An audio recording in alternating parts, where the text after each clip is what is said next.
Praise the lord. ఈరోజు దేవుని వాగ్దానము, దేవుడు ఒకడే గనుక ఆయన సున్నతి గలవారిని విశ్వాసమూలముగాను సున్నతి లేని వారిని విశ్వాసము ద్వారాను నీతిమంతులనుగా తీర్చును. రోమీలకు రాసిన పత్రిక 3వ అధ్యాయము 30వ వచనము. సహోదరి సహోదరులారా, ఈ వచనాన్ని అర్థం చేసుకోవడానికి ఇది వ్రాయబడిన సందర్భాన్ని కూడా తెలుసుకోవాలి. రోమా పత్రికను అపోస్తలుడైన పౌలు రోమాలోని విశ్వాసులకు రాశాడు. ఈ పత్రికలో పౌలు క్రైస్తవ విశ్వాసం యొక్క ప్రాథమిక బోధనలను, ముఖ్యంగా విశ్వాసం ద్వారా నీతిమంతులుగా తీర్చబడడం అనే అంశాన్ని ప్రస్తావించాడు. పై వచనాలలో పౌలు మానవాళి యొక్క సార్వత్రిక సమస్యను, అనగా అందరూ పాపము చేసి దేవుని మహిమను పొందలేకపోతున్నారనే వాస్తవాన్ని చర్చించాడు. యూదుడైనా అన్యుడైనా ఏ తేడా లేకుండా దేవుని ముందు నీతిమంతునిగా తీర్చబడడానికి యేసుక్రీస్తుపై విశ్వాసం ఉంచవలసిన అవసరాన్ని నొక్కి చెప్పాడు. ఇక్కడ సున్నతి గల వారిని విశ్వాసమూలముగాను సున్నతి లేని వారిని విశ్వాసము ద్వారాను నీతిమంతులనుగా తీర్చునని అన్నాడు. ఇక్కడ సున్నతి గలవారు అనగా యూదులు, సున్నతి లేనివారు అనగా అన్యులు. అనగా దేవుడు యూదులను ఒక విధంగాను ఇతర ప్రజలను మరొక విధంగాను రక్షిస్తాడని దీని అర్థం కాదు. ఎవరినైనా సరే నిర్దోషులుగా తీర్చడానికి దేవునికి ఒకే ఒక మార్గం ఉంది, అది విశ్వాస మార్గం. ఈ మార్గం యూదులను మరియు అన్యులను దేవునితో వారి సంబంధంలో ఏకం చేస్తుంది.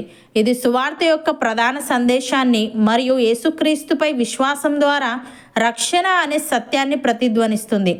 భక్తుడు ఈ విధంగా అంటున్నాడు: ఏ భేదమునూ లేదు, అందరూ పాపము చేసి దేవుడు అనుగ్రహించు మహిమను పొందలేకపోవచ్చున్నారు. కాబట్టి నమ్మువారు ఆయన కృపచేతనే క్రీస్తు యేసునందలి విమోచనము ద్వారా ఉచితముగా నీతిమంతులని తీర్చబడుచున్నారు. పూర్వము చేయబడిన పాపములను దేవుడు తన ఓరిమి వలన ఉపేక్షించినందున ఆయన తన నీతిని కనపరచవలనని క్రీస్తు యేసు రక్తమునందలి విశ్వాసము ద్వారా ఆయనను కరుణాధారముగా బయలుపరచెను. దేవుడు ఇప్పటి కాలమందు తన నీతిని కనబరచు నిమిత్తము తాను నీతిమంతుడును యేసునందు విశ్వాసము గలవానిని నీతిమంతునిగా తీర్చువాడనై ఉండుటకు ఆయన అలాగు చేసెను. కాబట్టి అతిశయ కారణం ఎక్కడ? అది కొట్టివేయబడెను. ఎట్టి న్యాయమును బట్టి అది కొట్టివేయబడెను? క్రియాన్యాయమును బట్టియా? కాదు, విశ్వాస న్యాయమును బట్టియే. కాగా ధర్మశాస్త్ర సంబంధమైన క్రియలు లేకుండా విశ్వాసము వలననే మనుష్యులు నీతిమంతులుగా తీర్చబడుచున్నారని ఎంచుచున్నాము. దేవుడు యూదులకు మాత్రమే దేవుడా? అన్యజనులకు దేవుడు కాడా? అవును, అన్యజనులకును దేవుడే. దేవుడు ఒకడే గనుక ఆయన సున్నతి గలవారిని విశ్వాసమూలముగాను సున్నతి లేని వారిని విశ్వాసము ద్వారాను నీతిమంతులనుగా తీర్చును అని. ప్రియులారా, ఆ ప్రకారమే క్రియలు లేకుండా దేవుడు ఎవరిని నీతిమంతుడుగా ఎంచునో ఆ మనుష్యుడు ధన్యుడని దావీదు కూడా చెప్పుచున్నాడు. ఎలాగనగా తన అతిక్రమములకు పరిహారము నొందినవాడు, తన పాపమునకు ప్రాయశ్చిత్తము నొందినవాడు ధన్యుడు. ప్రభు చేత నిర్దోషి అని ఎంచబడినవాడు ధన్యుడు. ఈ ధన్యవచనము సున్నతి గల వారిని గూర్చి చెప్పబడినదా? సున్నతి లేని వారిని గూర్చి కూడా చెప్పబడినదా? అబ్రహాము యొక్క విశ్వాసం అతనికి నీతి అని ఎంచబడిననుచున్నాము కదా. మంచిది. అది ఏ స్థితి అందు ఎంచబడెను? సున్నతి కలిగి ఉండినప్పుడా, సున్నతి లేనప్పుడా? సున్నతి కలిగి ఉండినప్పుడు కాదు, సున్నతి లేనప్పుడే. మరియు సున్నతి లేని వారైనను నమ్మిన వారికందరికీ అతడు తండ్రి అగుట వలన వారికి నీతి ఆరోపించుటకై అతడు సున్నతి పొందక మునుపు తనకు కలిగిన విశ్వాసము వలననైన నీతికి ముద్రగా సున్నతి అను గుర్తు పొందెను. అపోస్తలుడైన పౌలు గలతీలకు వ్రాస్తే ఈ విధంగా అంటున్నాడు: దేవుడు విశ్వాస మూలముగా అన్యజనులను నీతిమంతులుగా తీర్చునని లేఖనము ముందుగా చూచి నీ యందు అన్యజనులందరూ ఆశీర్వదింపబడుదురు అని అబ్రహామునకు సువార్తను ముందుగా ప్రకటించెను. కాబట్టి విశ్వాస సంబంధులే విశ్వాసము గల అబ్రహాముతో కూడా ఆశీర్వదింపబడుదురు. ధర్మశాస్త్రము విధించిన క్రియలకు సంబంధులందరూ శాపమునకు లోనై ఉన్నారు. ఎందుకనగా ధర్మశాస్త్ర గ్రంథమందు వ్రాయబడిన విధులన్నీ చేయుటి యందు నిలకడగా ఉండని ప్రతివాడును శాపగ్రస్తుడు అని వ్రాయబడి ఉన్నది. ధర్మశాస్త్రము చేత ఎవడును దేవుని ఎదుట నీతిమంతుడని తీర్చబడని సంగతి స్పష్టమే. ఏలే అనగా నీతిమంతుడు విశ్వాస మూలముగా జీవించును. ధర్మశాస్త్రము విశ్వాస సంబంధమైనది కాదు గాని దాని విధులను ఆచరించువాడు వాటి వలననే జీవించును. ఆత్మను గూర్చిన వాగ్దానము విశ్వాసము వలన మనకు లభించినట్లు అబ్రహాము పొందిన ఆశీర్వచనము క్రీస్తు యేసు ద్వారా అన్యజనులకు కలుగుటకై క్రీస్తు మన కోసం శాపమై మనలను ధర్మశాస్త్రం యొక్క శాపము నుండి విమోచించెను.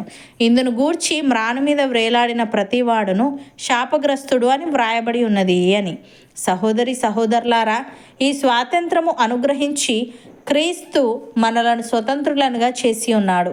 కాబట్టి మీరు స్థిరముగా నిలిచి మరలా దాస్యమును కాడి క్రింద చిక్కుకొనకుడి. చూడుడి, మీరు సున్నతి పొందిన ఎడల క్రీస్తు వలన మీకు ప్రయోజనం ఏమీ కలగదని పౌలను నేను మీతో చెప్పుచున్నాను. ధర్మశాస్త్రం యావత్తు ఆచరింపబద్ధుడై ఉన్నాడని సున్నతి పొందిన ప్రతి మనుష్యునికి నేను మరలా దృఢముగా చెప్పుచున్నాను. మీలో ధర్మశాస్త్రము వలన నీతిమంతులని తీర్చబడు వారెవరో వారు క్రీస్తులో నుండి బొత్తిగా వేరు చేయబడి ఉన్నారు, కృపలో నుండి తొలగిపోయి ఉన్నారు. ఏలనగా మనము విశ్వాసము గలవారమై నీతి కలుగునను నిరీక్షణ సఫలమగునని ఆత్మ ద్వారా ఎదురు చూచుచున్నాము. యేసుక్రీస్తు నందుండు వారికి సున్నతి పొందుటే అందేమీ లేదు, పొందకపోవుటే అందేమీ లేదు, కానీ ప్రేమ వలన కార్యసాధకమగు విశ్వాసమే ప్రయోజనకరమగును.